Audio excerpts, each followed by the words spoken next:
ఏపీలో చంద్రబాబు నాయుడు గారి నేతృత్వంలోని కూటమి ప్రభుత్వంలో ప్రజాధనం ఏ స్థాయిలో దుర్వినియోగం జరుగుతుందో చెప్పడానికి ప్రతిపక్ష పార్టీలు అక్కర్లేదు. ఎందుకంటే స్వయంగా అధికార పార్టీ ఎమ్మెల్యేలే, అధికార తెలుగుదేశం పార్టీ ఎమ్మెల్యేలే కూటమి ప్రభుత్వంలో జరుగుతున్నటువంటి అవినీతి బండారాన్ని బట్టబయలు చేస్తున్నారు. తాజాగా గన్నవరం నియోజకవర్గం తెలుగుదేశం పార్టీ ఎమ్మెల్యే యార్లగడ్డ వెంకట్రావు గారు తన సొంత ప్రభుత్వంపైనే, సొంత కూటమి ప్రభుత్వం మీదే తిరుగుబావుట ఎగరవేశాడు. గన్నవరం ఎయిర్పోర్ట్ టెర్మినల్ కాంట్రాక్టర్ల కేటాయింపులో తనకు జరిగినటువంటి అన్యాయాన్ని బయటపెడుతున్నటువంటి క్రమంలో భారీ దోపిడీని కూడా బహిరంగంగా ఎండగట్టాడు యార్లగడ్డ వెంకట్రావు గారు. ఒకసారి ఆయన మాటల్లో మీరందరూ ఒకసారి వినండి. కానీ మన ప్రత్యర్థికి పనిచేసిన వాళ్ళ కాంట్రాక్టులు నేను తీవ్రంగా పరిగణిస్తున్నా. ఇది క్షమార్హం కాదు. అంటే నేను యుద్ధం చేస్తే, నా రెక్కల కష్టం ఖర్చు పెడితే, మీరు ఇలా అవమానాలు పాలు చేస్తే నేను ఎట్టి పరిస్థితిలో ఉపేక్షించను.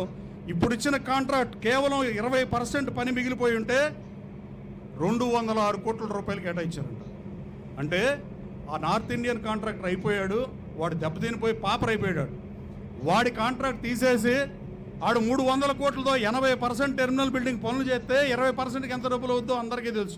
కేవలం 130 కోట్ల రూపాయలు మాత్రమే టెండర్ ఉంటే 130 కోట్లకి టెండర్ ఎవరు వేయలేదనే కారణంతో మళ్ళీ పిలిచి 206 కోట్లు కట్టబెట్టింది. నా ప్రత్యర్థి మీద నేను యుద్ధం చేసినందుకు మీరు నాకు ఇచ్చే గిఫ్ట్ అని అడుగుతున్నా. నేను అది చేసింది ఎవరైనా, ఏ పార్టీలో వాళ్ళే చేయగలరు ఎవరైనా. కానీ అలాగే అంటే మనం యుద్ధం చేస్తే ప్రతివాడు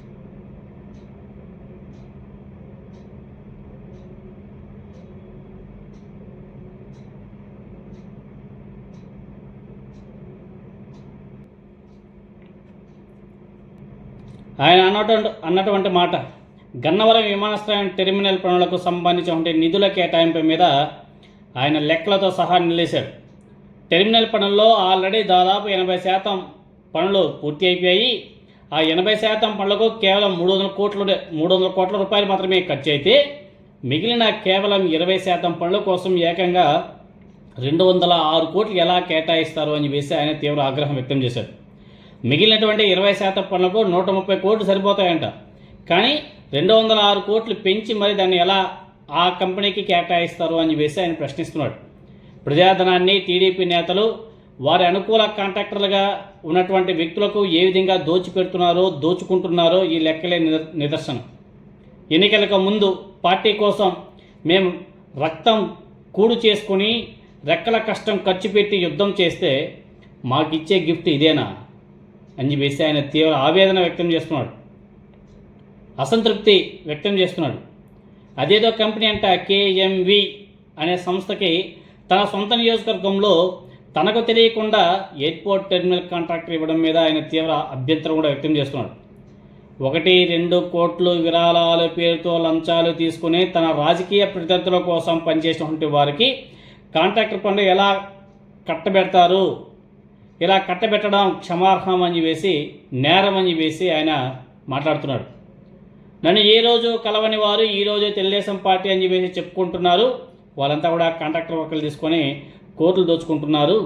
నా నియోజకవర్గంలో అవినీతి జరిగితే ఖచ్చితంగా ఎదురుగా మాట్లాడతా, ఎవరిని కూడా ఉపేక్షించను. విరాళాలు ఇచ్చి పనులు చేయించుకునే వారికి చమరగీతం పాడాలి అని చెప్పేసి ఆయన తీవ్ర పదజాలంతో కూడా మాట్లాడడం జరిగింది.